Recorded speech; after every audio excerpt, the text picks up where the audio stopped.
Kissing enggak sama sekali ya. Ciuman, bahkan ciuman gentle, ciuman yang melibatkan bibir dengan bibir juga tidak menularkan. Beberapa orang agak cukup khawatir dengan ciuman gentle, ciuman bibir dengan bibir. Pikirannya mikirin sariawan gimana, aduh udahlah nggak usah mikirin itu. Kissing udah nggak nularin gitu aja. Karena mindsetnya dia ketika dia lagi sariawan dan melakukan kissing ada darah gitu kak, mindsetnya dia seperti itu kayak gitu kak. Jangan membuat sesuatu yang sebenarnya mudah tapi dibikin sulit. Nanti kalian akan mengalami yang namanya psikosomatik. Psikosomatik itu adalah gangguan kejiwaan, pola pikir. Jadi merasa cemas, akhirnya konslet nanti otaknya. Ini kasusnya banyak banget. Kissing tidak menularkan HIV sama sekali, tidak menularkan HIV. Kissing yang menularkan HIV, misalkan saya berdarah-darah mulutnya nih, berdarah-darah, banyak luka, kayak sayatan pisau gitu. Terus pasangan saya, cewek saya berdarah-darah juga mulutnya, banyak sayatan-sayatan. Nah kita ciuman nih, prek, nah itu mungkin menular. Ya. Tapi apakah mungkin dua kondisi orang dengan mulut yang berdarah-darah ini melakukan hubungan kissing itu ya? Kayaknya nggak mungkin banget ya kak. Kalau cuman untuk kissing biasa nggak usah khawatir, nggak menularkan. Oral seks gimana? Oral seks kemungkinan menularkan ada, tapi rendah. Mungkin kalau oral seks itu lebih ke infeksi menular seksualnya ya kak ya? Iya. Oral seks infeksi menular seksual karena yang perlu kita ketahui kegiatan seksual resikonya bukan hanya HIV, tapi resikonya adalah infeksi seksual yang lainnya. Apa aja Rio, infeksi seksual lain selain HIV? Ya, pokoknya intinya kalau misalnya kita melakukan hubungan seksual, selain ada HIV, kita juga ada infeksi menular seksual kayak misalkan gonore, raja singa kayak gitu kan, sifilis, juga ada herpes, itu banyak banget kayak itu. Yang paling riskan itu yang sifilis ya kayak kalau misalkan penularannya. Sifilis nggak butuh penetrasi. Iya. Jadi kadang cuman gesek-gesek aja, kalau pas kebetulan lagi ada lesi, lagi ada mudah, shanker itu nempel lagi aktifnya ya udah bisa kena. Itu sangat penis dengan penis bisa, penis dengan vagina bisa, penis dengan anal juga bisa. Kadang nggak sampai masuk pun nggak butuh penetrasi. Kalau HIV butuh penetrasi, dia harus masuk. Di sini ada pertanyaan nih kak, butuh berapa lama sih biasanya naikin CD4 up sampai dengan 500? CD4 normal rata-rata manusia CD4 normal itu 500 sampai 1500, itu dikatakan normal. Kapan kita rata-rata bisa naikin CD4 sampai angka 500? Tergantung tubuhmu, tubuh setiap orang beda-beda. Ada yang cepat merespon sistem imun, ada yang lambat. Biasanya untuk kalian yang memulai pengobatan ARV-nya dengan jumlah CD4 yang rendah, untuk naikinya itu agak lama untuk naikinya. Tapi beberapa juga agak cepat juga. Tapi jangan khawatir teman-teman, CD4 yang naik pelan-pelan nggak apa-apa, bagus kok. Yang penting naik pelan-pelan. Justru ketika kalian CD4-nya sangat rendah, terus tiba-tiba naiknya cepat banget, itu malah nanti tubuh akan merespon sistem imunnya berlebihan. Akhirnya kalian akan mengalami yang namanya IRIS, Immune Reconstitution Inflammatory Syndrome, akan mengalami sindrom ya. Ketika dia CD4 rendah banget, tiba-tiba naiknya kok cepet banget nih, beberapa orang akan mengalami sindrom inflamasi, bisa mengalami TB, bisa mengalami demam, bisa mengalami infeksi yang lain.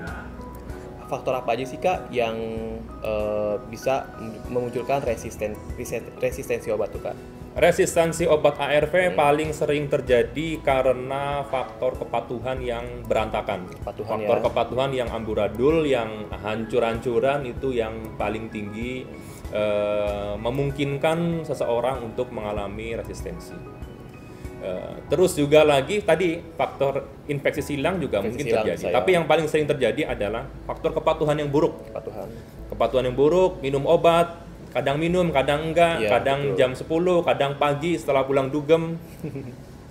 Disertai juga dengan kondisi pola hidup yang tidak terlalu sehat. Kadang banyak keluhan tuh kak, kayak misalnya, aduh kak aku udah nggak kuat nih kak, obatnya efek sampingnya terlalu kuat, pusing, jadi aku nggak mau deh minum lagi, males kayak gitu kak. Itu benar-benar yang jangan ya kayak seharusnya jangan seperti itu. Manja. Gitu sih teman-teman, pokoknya jangan sampai ya teman-teman kita pokoknya itu air itu harus benar-benar diminum setiap hari, nggak boleh putus ya, sabobiah itu pasti banget itu harus. nggak usah manja. Saya males banget. Jadi efek samping ARV ada efeknya nggak ada. Orang kalian minum obat flu di warung aja ngantuk. Mungkin mindsetnya dia kali ya kayak. Efek samping terjadi pada orang yang menggunakan ARV ada, tapi efek samping ini tergantung dua hal, Rio. Iya. Satu tergantung obatnya, dua tergantung orangnya, individunya. Tergantung obatnya, obat yang digunakan apa? Ada obat yang nggak memunculkan efek samping tertentu, ada obat yang memunculkan efek samping tertentu. Contohnya efavirenz. Efavirenz digunakan orang yang pengidap HIV, dia akan cenderung mengalami kelijengan di kepala, misalkan. Salah satu contohnya itu. Tapi juga tergantung dari individunya, tergantung orangnya. Efavirenz digunain aku nggak apa-apa, digunain sama kamu bermasalah, kelijengan. Efavirenz digunakan oleh saya, efek sampingnya ringan, kamu yang menggunakan efek sampingnya tinggi. Jadi efek samping ada, cuman besar kecilnya efek samping tergantung dari individunya. Memang ada beberapa orang yang merespon obat sampai efek sampingnya terlalu berat banget. Ada juga tergantung dari pola kita makan. Contohnya gini, efavirenz sebaiknya digunakan dalam kondisi perut kosong. Perut kosong itu paling nggak 2 jam setelah kita makan berat. Misalkan kita makan malam jam 8, paling nggak kita minum obat jam 10, paling nggak makan malam jam 8. Seperti itu. Jadi jangan kita habis makan malam baru ngisi masuk perut makanan langsung minum obat. Itu kemungkinan untuk mengalami efek samping lebih berat mungkin. Ditambah lagi efavirenz itu ada interaksi dengan lemak-lemak tinggi, makanan berlemak tinggi. Kalau kita habis makan makanan berlemak tinggi, minum efavirenz, kemungkinan efek sampingnya lebih berat lagi. Jadi hindari makan lemak tinggi, yang berlemak tinggi di malam hari berdekatan dengan jam minum obat. Jadi sebaiknya itu 2 jam ya Kak Bobi ya? 2 jam setelah makan. 2 jam setelah makan. Jadi efek samping ada nggak ada, tapi masih bisa diatasi. Nggak usah manja, udah gede-gede. Nah, terus ini juga ada pertanyaan lagi nih Kak. Apakah seorang ODA bisa meminum obat lain sembarangan seperti obat sakit kepala, obat flu, dan lain-lainnya Kak? Boleh, tapi ke dokter aja. Jangan sembarangan juga minum obat yang lain sembarangan. Nanti obat-obatan yang daftar obat yang terlarang dipakai juga. Ya, karena kan boleh nggak obat flu, obat flu, batuk, fungsinya beda ya kayak. Flu, batuk, diare nggak apa-apa, nggak masalah. Ya. Tapi baiknya ke dokter karena dokter yang tahu. Iya. Nggak masalah. Terus ada lagi nih Kak, mungkin nih pertanyaannya mau nanya nih, jika salah satu perusahaan terdapat seorang karyawan yang HIV positif, apakah perusahaan bisa mem-PHK karyawan tersebut? Waduh tuh, pertanyaannya itu gimana tuh? Undang-undang yang terbaru, perusahaan tidak boleh mengeluarkan seseorang hanya karena dia mengidap HIV. Kalaupun dia mau diberhentikan karena kondisi dia sudah tidak bisa aktif lagi, tidak produktif lagi di pekerjaannya karena sering sakit-sakitan mungkin. Nah, itu dia dikeluarkan bukan karena HIV-nya, tapi dikeluarkan karena memang kondisinya sudah tidak produktif lagi. Seperti itu. Kalau secara undang-undang sih nggak boleh. Cuman nggak tahu di lapangan seperti apa. Ini yang apa ada orang pengidap HIV bisa sembuh? Ada. Cuman kasusnya sekarang yang diakui baru satu, yang di Berlin di Jerman itu karena transplantasi sumsum tulang belakang. Tapi bukan kasusnya dia sengaja mengobati HIV-nya, tapi dia mengobati kankernya. Diobati kankernya, ternyata HIV-nya hilang. Yang diakui satu di Berlin di Jerman.